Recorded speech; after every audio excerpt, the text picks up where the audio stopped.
जैसा कि हम सभी जानते हैं, वर्ष में 4 बार नवरात्रे आते हैं। 2 प्रकट रूप से होते हैं और 2 होते हैं गुप्त रूप से।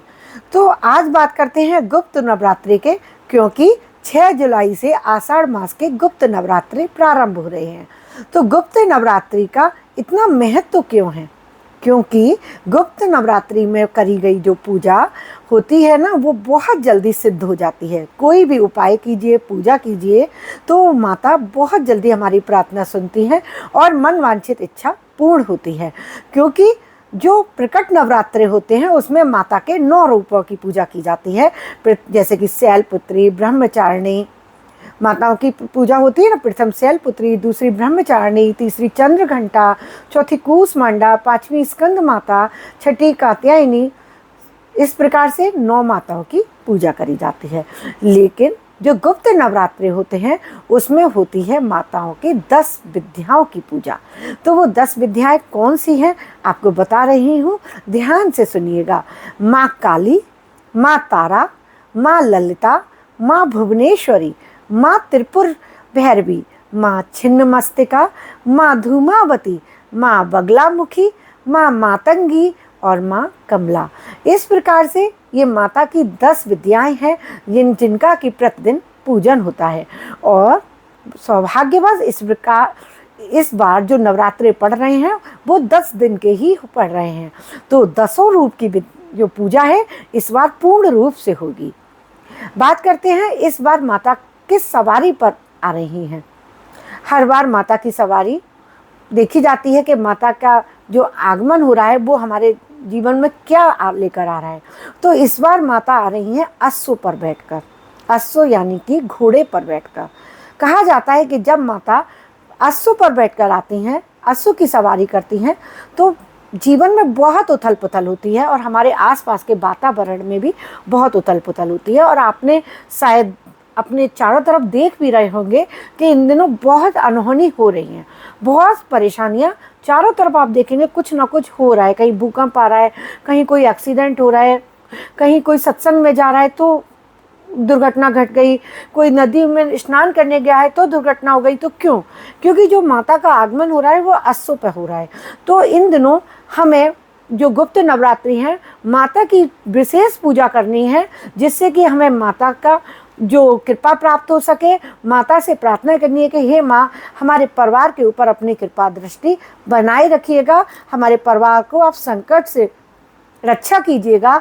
तो हमें सबसे पहले माता की पूजा के लिए किस सामान की जरूरत पड़ती है, क्या करते हैं? सबसे पहले माता की पूजा करने के लिए चौकी पर आप लाल रंग का आसन बिछा लीजिए। उस पर फिर आप बनाइए अष्टदल, चावल से अष्टदल बना लीजिए।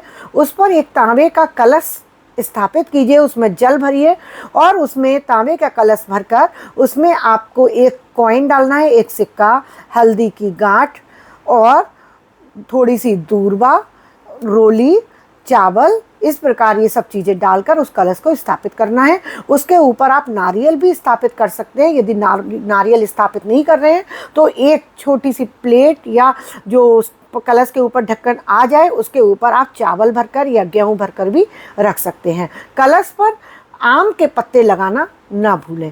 आम के पत्ते ना हो तो आप अशोक के पत्ते भी लगा सकते हैं। तो इस प्रकार चौकी पर सबसे पहले कलश की स्थापना की जाती है अष्टदल बनाकर।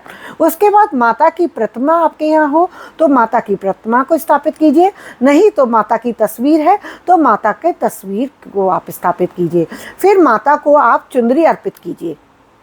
माता को चुनरी उड़ाना बहुत ज़रूरी है। स्थापित करते ही माता का पूजन कीजिए रोली चावल से और माता को वस्त्र अर्पित कीजिए। वस्त्र अर्पित करने के लिए आप कलावा, क्योंकि चुनरी आप पहले से उड़ा चुके हैं तो कलावा अर्पित कीजिए।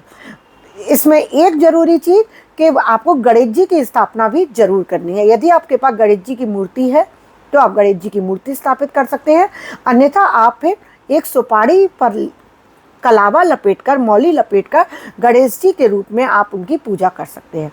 तो गणेश जी को स्थापित करना बहुत जरूरी है। किसी भी पूजा में प्रथम पूज्य देव गणेश जी होते हैं, तभी पूजा हमारी स्वीकार होती है।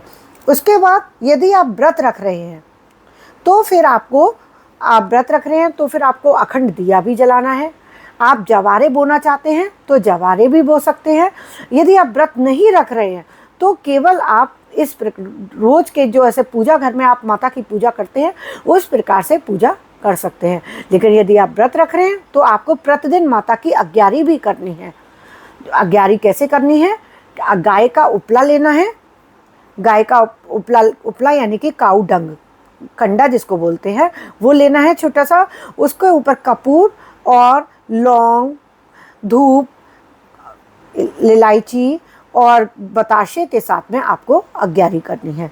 इस प्रकार से अग्यारी करने से, हवन सामग्री चढ़ाने से और बीज मंत्र माता का बोलना है, ओम एम ह्रीं क्लीं चामुंडाय बिच्चे, ओम एम ह्रीं क्लीं चामुंडाय बिच्चे। इस प्रकार से जब हम पूजा करते हैं तो माता की हमें विशेष कृपा प्राप्त होती है।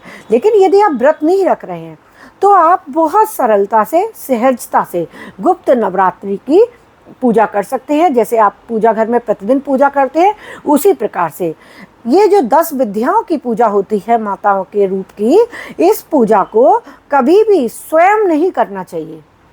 ये आप या तो किसी गुरुजन के, आचार्य जी के सानिध्य में ही करनी चाहिए। ये पूजा खुद से नहीं की जाती है। हमेशा ग्रस्त जनों को माता के सौम्य रूप की पूजा ही स्वयं की जाती है। दुर्गा रूप का, माता का जो दुर्गा रूप होता है उनका ही पूजन किया जाता है खुद से। यदि आपको ये 10 विद्याओं का पूजन करना है गुप्त नवरात्रि में तो फिर आपको माता का पूजन किसी आचार्य जी को बुलाकर ही, गुरुजन के सानिध्य में ही करना चाहिए, या उनसे पूछ कर ही कि किस प्रकार करना है। क्योंकि ये पूजा इतनी साधारण नहीं होती। क्योंकि गुप्त नवरात्रि की जो पूजा होती है तंत्र सिद्धि के लिए, मंत्र सिद्धि के लिए, मनोकामना पूर्ति के लिए होती है। इसीलिए इस पूजा को गुप्त नवरात्रि, गुप्त पूजा कहते हैं। तो गुप्त नवरात्रि की जब पूजा आप किसी मनोकामना पूर्ति के लिए कर रहे हैं तो फिर आपको ये पूजा करने के लिए जो चौकी लगाते हैं वो उस जगह लगाइएगा जहाँ पर कि किसी की नज़र ना पड़े, कोई बाहर से आने वाले की नज़र ना पड़े, गुप्त रूप से आप उस पूजा को कर सकें। क्योंकि नाम ही है गुप्त नवरात्रि।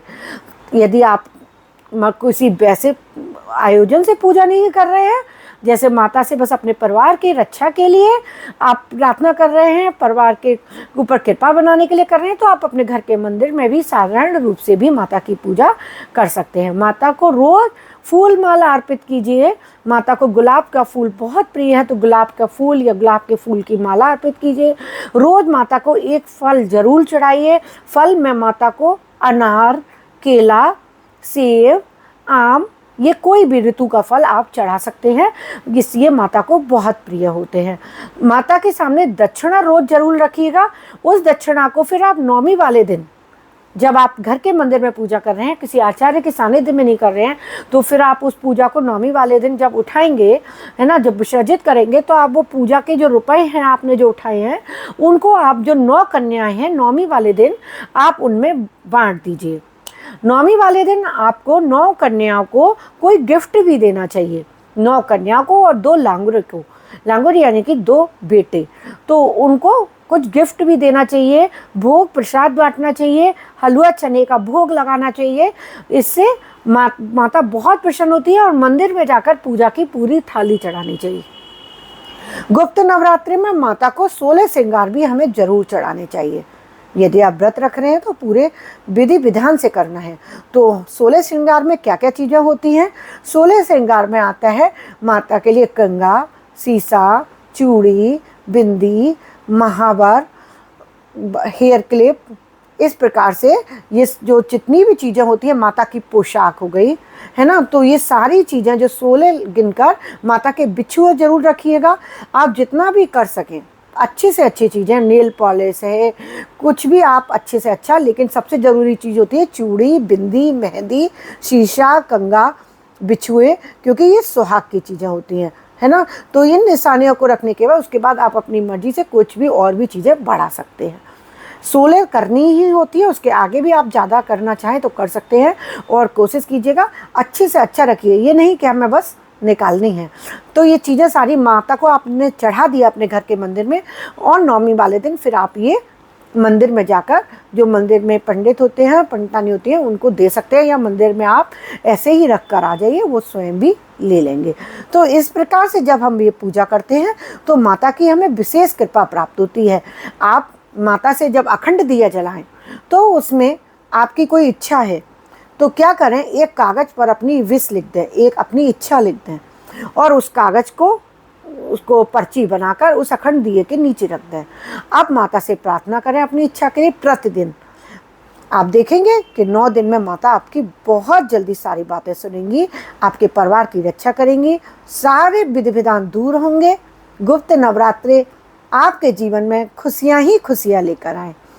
आपको वीडियो अच्छी लगी हो तो मेरे चैनल पर बने रहिएगा, और मेरे चैनल को अभी तक लाइक और सब्सक्राइब ना किया हो तो प्लीज़ प्लीज़ प्लीज़ कर दीजिएगा, और बेल आइकॉन भी पुश कर दीजिएगा, जिससे मेरे वीडियो के नित्य नोटिफिकेशन आपको मिलते रहे।